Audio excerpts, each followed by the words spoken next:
আপনাদের প্রত্যেককে জানাই স্বাগতম। আলোচনা করব আজকে একটি অতীব পরিচালিত বা অতীব পপুলার একটি টপিক নিয়ে। টপিকটা হলো কালসর্প যোগ।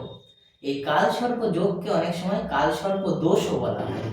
যাদের রাশিচক্রে রাহু এবং কেতু এই দুটোর চারিদিকে রাহু এবং কেতুর এর এক সাইড পুরোপুরি ফাঁকা থাকে, অর্থাৎ সেখানে কোনো প্ল্যানেটের অবস্থান নেই, এই রকম জন্মছককে আমরা জ্যোতিষ শাস্ত্র মতে বলি কালসর্পযোগ।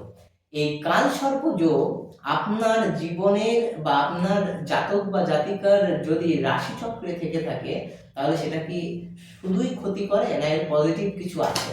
এ বিষয়ে কিন্তু অনেকগুলো পার্থক্য বা মতবিরোধ আছে। এতৎসত্ত্বেও আমি বলবো কালসর্প কিন্তু খুব একটা ভালো দোষ যোগ নয়, এটা নিঃসন্দেহে খারাপ যোগ।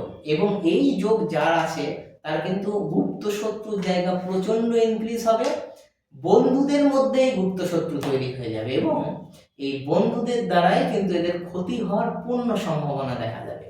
কিন্তু কিছু কিছু রাশি আছে, যেমন মেষ, মিথুন এবং কুম্ভ, এই রাশির জাতক বা জাতিকার জীবন চক্রে যদি এরকম কালসর্প যোগ থাকে, তাহলে কিন্তু এর প্রভাব অনেকাংশে কম হয়।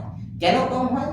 কারণ এদের যে অধিপতি গ্রহ, সেই অধিপতি গ্রহের প্রভাবে এই রাহু কেতুর যে প্রভাব অনেকটা ডিক্রিজ হয়ে যায়, যার প্রভাবে কিন্তু এদের গুপ্ত শত্রু যোগ আছে কিন্তু প্রভাব নেই, যার ফলে এদের কিন্তু প্রবলেম হলেও সেই প্রবলেমটা ছোট হয়।